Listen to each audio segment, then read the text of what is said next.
to the Wealth Chat, where we talk business, banking, and real estate. My name is Benaisha Poole Watson, and this is my beautiful co-host, Jewel Tankard. And today, we have the amazing Dr. Tiffaney Williams.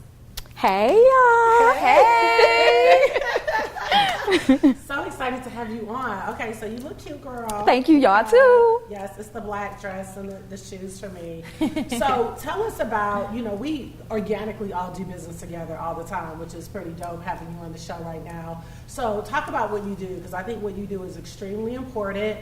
And there needs to be more conversation about it. And I know there are a lot of people out there that want to scale, but sometimes they just don't have the strategy and know what to do. So talk about your business, the Wealth Concierge. So what the Wealth Concierge does, ladies, is we incorporate and structure businesses properly to make them fundable. We don't want to have a corporation or entity that we're just building, but we have no longevity, no strength, and no power behind it. So for me, I like to cultivate and create systems in place to make sure that each one of my clients or students have the opportunity to scale, have the opportunity to build, bond, and bank. So that's one of the main things. My secondary is making sure that we curate safety. Safety is extremely important. So the asset protection piece is one of the most important parts about the saying, own nothing and control everything. They misconstrued that conversation every single time. If you do not have a trust, if you do not have asset protection, if you do not have a buildable company, you are not going to be fundable. So that's what I do. Ooh, You know what? This is a hot topic for me. I'm telling everybody that I know, every person that I care about, I'm like, you have a business, you need to have a trust. Absolutely. Yeah. At this point, we're all starting to level up. We've gotten enough content about how to, do this and do that, how to buy a house, how to buy your investment property, maybe your primary residence. Yeah. And we're starting to now start business, how to structure your business properly. What comes after that is protecting your assets. And that's where we are. That's the level. And I'm so thankful that you're here today, because that's like a hot topic for me amongst my network. And so I want to talk about the importance of a trust. What is a trust? Because I think people get confused with the revocable, irrevocable. There's so many other versions of trust. What's the most common ones that you actually work with? So there are a whole bunch of different types of trusts. For me, I like to go with the privacy trust. The reason I like the privacy trust because it holds as a 5-pillar opportunity. So it covers the personal, it covers the personal assets, it covers the business assets, it covers banking, it covers anything that you want to only be controlled by you. And a lot of people don't understand. They go by the rules of the government, but we go by a different set of rules with the asset protection. You are not a United States citizen just because you live here. If you weren't born in a 10-mile radius of the Columbia District, the District of Columbia, you really are not considered a United States of America, a citizen, right? Oh, wow. So for me, a lot of the laws that we have are not the laws of the land. This is our God-given right to protect ourselves and to protect our assets. So when you look at your identification and you see things like your name in all caps, there's a reason why your name is in all caps, because the United States is an LLC. The United States of America is a corporation, and people don't understand the two separate entities. But when you look at your name as in all caps, they're looking at you as an entity inside of the entity of the United States. So when you asset protect yourself, you own everything. You actually control everything, and you own everything, but as a subsidiary of really having the anonymity. Anonymity is the secrecy of nobody knowing that this is your bubble. This is your structure. You will not find my assets. They are highly protected. You can't come after me. You have to protect yourself. And for me, the most important trust that I found most effective is the trust that I just spoke about. And it's irrevocable as well. You have people who you can assign as an additional trustee. You have your beneficiaries, which can be your children, your mothers, your spouse, whomever you decide. But for me, I like to have the secondary trustee, which is my son. My beneficiary is still my son and my mother. So everything from my banking to my businesses to my assets to homes to properties to everything that I have, it is going to be passed down without any type of problems. So quick question. So when a person sets up a trust, though, like, it's a whole situation. It They is. got to set up the bank accounts, the credit cards, all that has to be set up, and you've got to now begin to spend your money and receive money according to that trust system. So I want people to know that, because I heard somebody say, I'm about to just go read a book or get on YouTube. I'm like, that's not that. You want to make sure you really have it together, because when you get ready to file those taxes, that's got to be done the right way. So even once you get the trust set up, then you got to make sure you have an accounting firm that understand how it works in order to really implement it the right way, right? Absolutely. So when it comes to compliance, compliance is the most important part of the trust, not the trust. You don't operate as owning the trust. You operate as living in the trust. There's a big difference. So when you live in the trust, it gives you an opportunity to benefit from the actual benefits from having the compliance team, which is the law firm or the accounting firm that specializes in that area of trust. There are certain documents that you have to have solidified. Some trusts you may only pay for fun, food, and fashion. Some trusts, like the privacy trust, guess what? You have an opportunity to discharge debt legally, right? So you have so many different variables of a trust, but you have to actually, it's not a one-stop shop or a one-size-fits-all. You have certain calibers of people, and everybody really should have a trust, even if they don't have major assets, because there's benefits and tax breaks in having a trust. So you really have to sit down with the right person, lay out everything that you have. They organically create something specifically for you that is not just for everybody. Like you, Jewel, you have a ton of assets. B, you own a bank and have a ton of assets, right? You would need to sit down and actually systematically put those things in place and where you would want them to go if something happened to you. It's not about preparing for your death. It's actually preparing for you while you're alive and making sure your heirs have security and stability either way, right? Because if something happens to you, Lord forbid, and you're hospitalized and you're not dead, you still have the beneficiaries and the secondary trustee. So you have to organize and structure it right. And compliance is the most important thing. And it's not you can't go to a tax preparer. Let me repeat that. You cannot go to a tax preparer, okay? Right. They are data entry. You have to find a CPA. You have to find a CPA or an accountant that specializes in that area and is very familiar with your particular trust. With the privacy trust, you get a bond, right? Other trusts, you don't get a bond. You were born with a bond. That's why when you go to court and litigation, it is the debtor versus the trustee. The state is the trustee because you were born already wealthy. We just don't know how to access it. So there's so many different compliances when it comes to the trust and living sovereign and actually living free and owning nothing and controlling everything. You have to prepare for yourself. I have a question. So there are so many misconceptions with trust. Yeah. A lot of people think that you can't switch your beneficiaries out. Once you put it in place, you can't change anything. Can we talk about the most common things that you hear that are misconceptions so we can just clear this up right now? Give me maybe at least 3 of the top ones that you hear that people get confused about that actually don't exist. So a trust does not keep you from, one of the misconceptions is, just like you stated, irrevocable and revocable trust. You have irrevocable trust, you have a revocable trust, you have a beneficiary trust, you have a business trust, you have a charitable trust, but there's so many different components. There's not one trust that is a is-all, be-all. You will not lose opportunity for litigation. You will beat every case, right?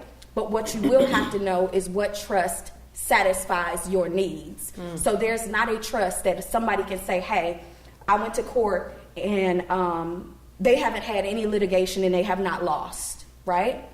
Because it's about the compliance. So don't get a trust and say you can hide your assets. Don't get a trust to not have to pay your child support. Don't get a trust to say you don't want to pay taxes on your business. Because one thing about it, Uncle Sam is going to get his money. The I, the R, and the S are going to get their money, whether you want to or not. So you are not beating the system. The second misconception is the Donald Trump rule. Donald Trump has mastered this area of expertise. I know people do not like him as a person or as a business owner because they're thinking emotional. He is one of the top individuals who has mastered trust safety. Agreed. As to why he has been so successful even with a multitude of bankruptcies. That's the second thing, right? The third thing is when you are switching beneficiaries, you have to make sure that you have a trust and you understand the trust that you have. If you can make changes, if you can't make changes, you cannot make changes on the base of it. And if you make a change with the beneficiaries, it has to be in your compliance for that particular trust. There's hundreds of trusts, but there are 5 that are extremely vital. Wow. And for me, the privacy trust covers everything, just as the 5 pillar. A lot of times people change the names, but they don't change the trust. They may say it's an individual trust. Yeah. It's a beneficiary trust. It's a corporation trust. It's a business trust, right? Charitable is self-explanatory, right? Yeah. So a lot of it is the different names that people like to use. A lot of it is depending on what they have inside of the trusts. And it's not just for the wealthy. It's most beneficial for the wealthy, but it is for normal America. It is our God-given right to be able to protect ourselves and our assets. It is our God-given right. And if you are just a 5 to 9 employee, not even an executive, but you own a home, guess what? You have the right to own a trust to protect any assets that you have in any capacity. This is for the working bee. This is for the entrepreneur. This is for the 6-figure, the 7-figure. You know, this is for those who are looking for proper asset protection to evolve and create generational wealth and passive income streams and diversify, and those who want their children's children to not have to go through probate and lose most of their equity because they haven't had the proper implementation on the structure of safety of asset protection. Listen, all you needed was the organ. She felt the way on the line. Yes. She felt the way. Listen. We only got like about 2 minutes left before we got to go to break. And, you know, obviously you really know this stuff. You eat it, you sleep it. I love hearing you talk about it because you're really clear on where you are. We're going to shift a little bit. I know you got some really amazing things going on with Forbes, but I want to deal just a minute before we get ready to go to break. Relationships, because you know we talk about this all the time, like, because you obviously are very much a boss. You're very much in tune with your feminine energy. You love being a woman, and you know you, at some point want to find somebody specimen of a man, right?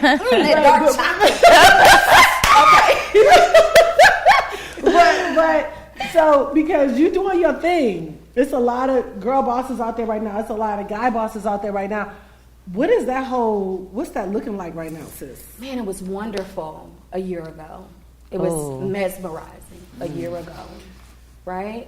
And I think the year relationship is still the honeymoon months of really getting to know a person and learning their habits and, you know, how they raise children, how their day-to-day is.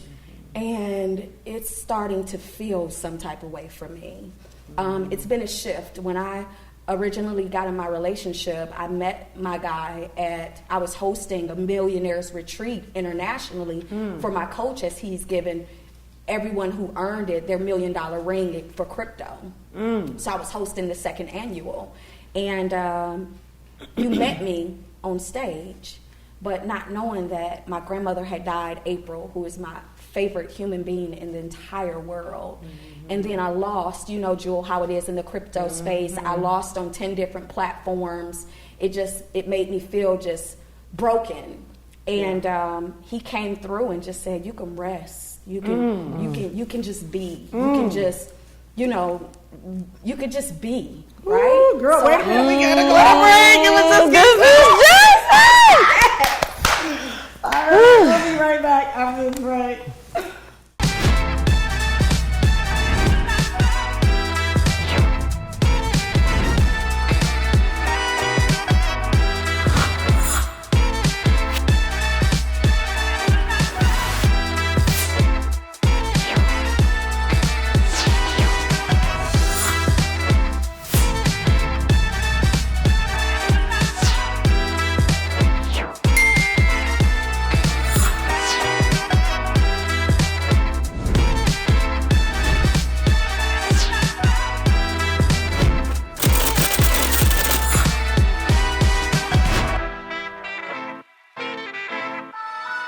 Welcome back to the Wealth Chat, and we were in a juicy conversation. Ooh, girl, it was real juicy. Okay. You know how you're floating at the beginning, and it's just you and that person, and no distractions, and no exes, and I was like, no distractions. It's just y'all. I felt that a little bit. And I didn't have to. He gave me time to just be, as I said, just to be finally. You don't have to worry. You don't have to do nothing. You know, you got to process Granny being gone. You got to process these huge losses. I just want you to just be. And I was really just like this home woman now. But it felt good, right? It felt so good. Yeah. Okay, so that's what really drew you in, because at the end of the day, guess what? We just really want to be. We just want to be. We just want to be girls. Yeah. We want to be women that can just snuggle up on the couch and watch Netflix, eat popcorn, feed you, have good sex over and over again, throw some lingerie, like you just want to just be, and not worry about business, day-to-day stuff. Yeah. So as the months went on and we got back to reality, because I was in LA creating a hedge fund for a company. And yes, hedge fund. Yes. So we got back together. We went back to Atlanta, and it was just like a new world. You know, the children now are coming, and I'm getting to learn them. And now the ex-wife is, you know, problematic, and it's always something, and it's chaos. And then you know, we took some big losses again, and you know, that's the 4 seasons you got to see people in. Right. And we went through them well, but then it's like, for me, I planted my feet in January on the ground, and I said, you know, my purpose is attached to my voice, and I'm dying, just not operating in my core essence. Let me get back to work. And I don't really think he likes that, because I'm not available as I was. You know, when the kids come over, I was the bonus mother. Now I'm flying out majority of the weekends to go and turn my contacts into coins, and I'm not as available. Now I'm hopping on international flights to go and to get awards, and he's not available. So now it's a barrier, because it's like our friendship is becoming warped. Our communication and effective communication isn't as aggressive as it was. Our love languages are not being honored anymore. He feels unappreciated. I don't feel like I'm being appreciated or even honored in the space that I'm in, now that you're seeing my core of who I am as a boss. So it's a domino effect of just limits and not limitless anymore, to where it really hurt our relationship, and we're in a weird space. Let me ask you this, and what I'm hearing, and you know me, child, and you're going to get to know, because when we come on this show, sometimes we go back and forth. But is it safe to say that when you let all of that stuff go, the job, the boss, the business, and you was real, because you are who you are. Yeah. You loved him, and you guys loved each other in that moment, right? Y'all bonded. But then when you went back, and you stepped back into your position, it got off. Yeah. And so is it like, what do we really desire? Do we really desire that humbleness, that love, that connection, that vibe? Or do we really desire the bag? Because you could get a bag. You could get the bag. You could still get the bag. Because he said, I got you. Remember, he said he got you. So he could still bring the bag in. It may not be the bag that you were used to, because your bag looks a little bit different when it's your bag. It comes with different. You got your own commas, baby. Yes. It's a different. It feels different. Listen, it looks different. It just is different. Sis, I didn't step my feet on the ground just because of that. I stepped my feet on the ground because I felt a sense of inferiority, and I also felt a sense of losing who I was. It was like your calling was calling. Yes, it was pulling me. But is that who you are? Because you're also the woman that can relax. You're also that person. So who are we? What do we really? We are multidimensional. Yes, we are. Multidimensional. We are. But think about this too. All of us have a story to tell, right? Yeah. Women who have past traumas, past heavy experiences, in just life in general, men in all capacities and facets, if we do not feel safe, we do not feel protected, and we do not feel led, what happens? Yeah, it's not good. Yeah. Exactly. Yeah. So for me, certain things started showing up in certain areas of my relationship that took away the safety and the security and that I felt protected. I tell, when men ask me, Tiffany, what is it that you want? My granny always told me never give them details. I say, what I want is to close my eyes, give you my hand, and not desire to peek. If I feel like I got to peek. That's God. That sounds like God. That's what I did when I gave my life to Christ.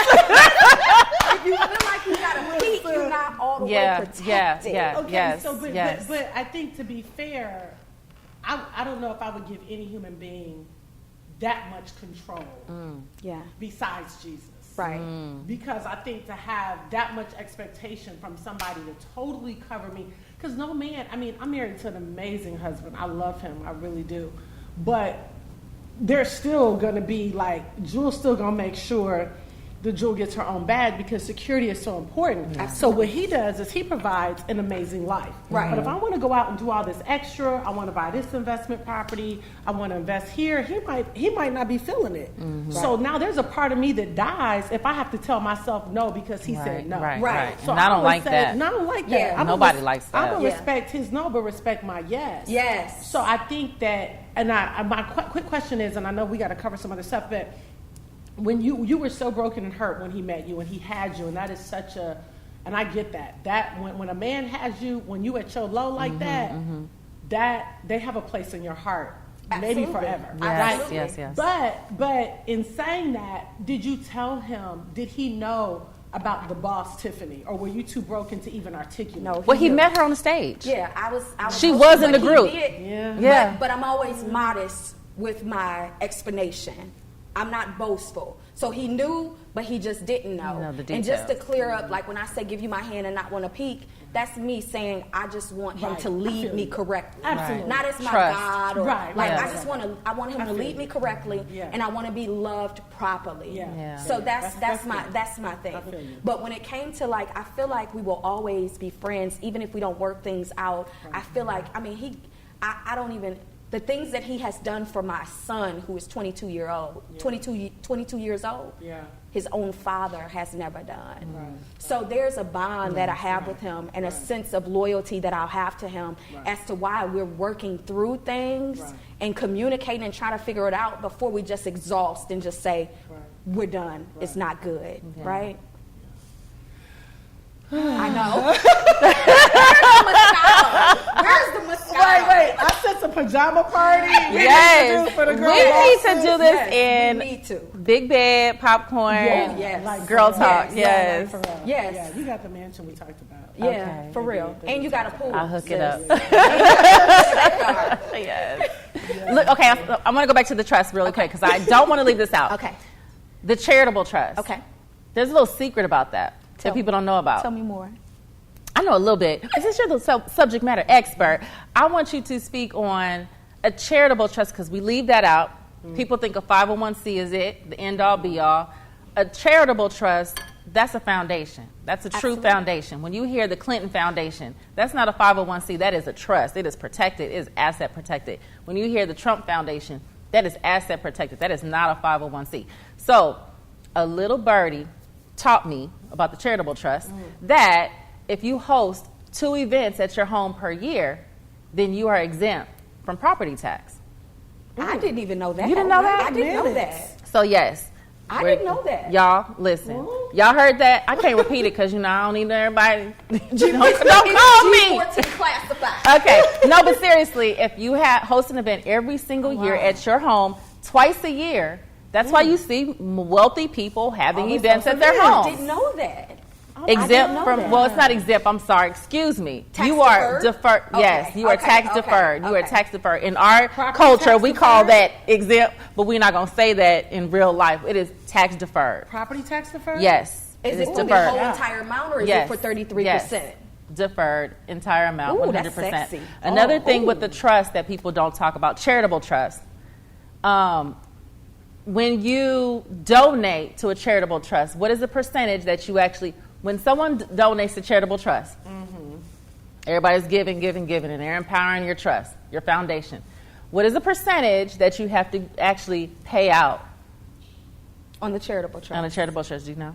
Is it 10? It's like I thought it 3%. was, I was about to say 5. I thought it was 5%. It's either 3 or 5%. Yes, I thought it was 5%. It's either 3 or 5%. That's all you have to actually give out. So essentially, the assets that are coming in, the income that is coming in, the only thing that you legally have to give out is 3 to 5%. And it has to be notated. Your charitable trust has to have the proper documents. It's 3 documents, and it just depends, right? But you have to have the proper documents in, and that's still with the compliance. It's all about your compliance team. So isn't it, if it goes to the charitable trust, isn't it supposed to go to the private family foundation after that? Because I was always taught business trust pays into the family trust pays into the charitable, and then charitable pays into the private family. So, personal, the beneficiary trust, right? Your business trust, your charitable trust, and the foundation. That's your 1, 2, 3, 4. Okay, got it. Yeah. Okay. But make sure that your beneficiary trust is labeled correctly, and your business trust is labeled correctly, and you have the proper tax documents in place for it. The charitable is one of the most important, intricate, trusts that you can have for the wealthy because of the tax break on the business and personal side. Got it. Right? Yeah. So when you funnel, when your business pays you personally, and your business donates to your charitable trust, it's a 100% write-off. See, that's why we stronger together. Yes, we are. The triangle. For sure. We really are. For sure. Okay, one last thing, too, I want to talk about is the Corporate Transparency Act. Have you heard of it? Briefly. I've been Corporate on CNBC, but I have not. Briefly. Okay, so the Corporate Transparency Act is effective 2024, which will require businesses to register. You will have to register your business with the Federal Crimes Database. With your numbers. With all your information. And the numbers has to be accurate. Okay, And so let me why tell is you, that significant? because PPP loans just got extended 10 years. The statute of limitations just got extended for 10 years. So that means anyone who did PPP in the last 10 years, they are subjected to review, right? Because they can go back. Well, the Corporate Transparency Act, which will now be effective for people who own businesses, you have to register your business. You have to list how many employees you have. If you have at least 20, if you have less than 20 employees, or if you make less than $5 million, you are mandated to register. If you make more than $5 million and you have more than 20 employees, we're already registered in other platforms. So we're already being viewed. However, if you are less than 20 employees and you make less than $5 million, you are now subjected, all business owners, to register your business with the Transparency Act, Corporate Transparency Act, in the database. It will be monitored by the federal government. I believe it's the FBI that's going to be monitoring Yep, it. I do know So that. guess what's going to happen to all the people who have businesses? If your business is not registered properly, you're going to be identified. If you took PPP loans, you will definitely be identified, because they're going to match up everything that you've been consistently putting on things that you've been applying for. So it's important and imperative to, again, have your businesses structured the right way, because people think it's easy. They start a lash company, they start a hair company, they start this and that, clothing line, whatever the business is, and they're not, first of all, doing their stuff right and setting it up right, and then secondly, they're not being honest on some of their paperwork. So it's imperative that we do things the right way. Absolutely. And lastly, I didn't mean to cut you off, but I want to talk about business credit. A lot of people are now getting into business credit. They're starting their business. Now it's like, how do I get leverage with credit through my business? And so what's a tidbit that you want to leave today, the people, in reference to business credit? Do you feel like it's important? It's very important. It's really your sugar daddy, it's your husband, it's your wife, it's your, listen, you don't want to over leverage your personal assets, your personal income. Business credit is the best situation for an entrepreneur. And I think a lot of people don't know the red flag industries. A lot of people don't code their companies correctly, and then they wonder why the banks are denying them. And then they want the shortcut. You have to pay your taxes. Let me say that again. You have to pay your taxes. You need a proper paper trail. The most important person that is in your business is your accountant, right? Again, not a tax preparer. an accountant or CPA. You have to have your proper documentation so that you can qualify for the necessities to help your business grow. So a lot of people have this, okay, I got a Dun & Bradstreet number. I have an EIN number. Let me go get $1 million. It's not possible. If you notice, there's about 8 to 10 banks that have went down. There are more banks that are going down. They are not trying to risk and give money to high-risk individuals for their efforts of having high reward. So you have to have yourself in a position. You have to have proper business trade lines. And I'm not talking about Quill, Granger, and Office Depot. Yes, I'm talking about real effective trade lines that you have had money. See, this is why right? they need you. This is why they need I got you, sis. We really out of time, Okay. but this is exactly why they need you. And so today's show was so good. So what we trying to say is, like, stop taking the shortcut. Like, for real, seriously, do the work. It's intense sometimes. It takes a lot of discipline, setting up the systems. But we want you to holler at our girl, Wealth Concierge, Dr. Tiffaney Williams, so she can get you all the way together. And until next time, make sure you hit the subscribe button, share this, okay? Subscribe. And we will see y'all next time. Yes.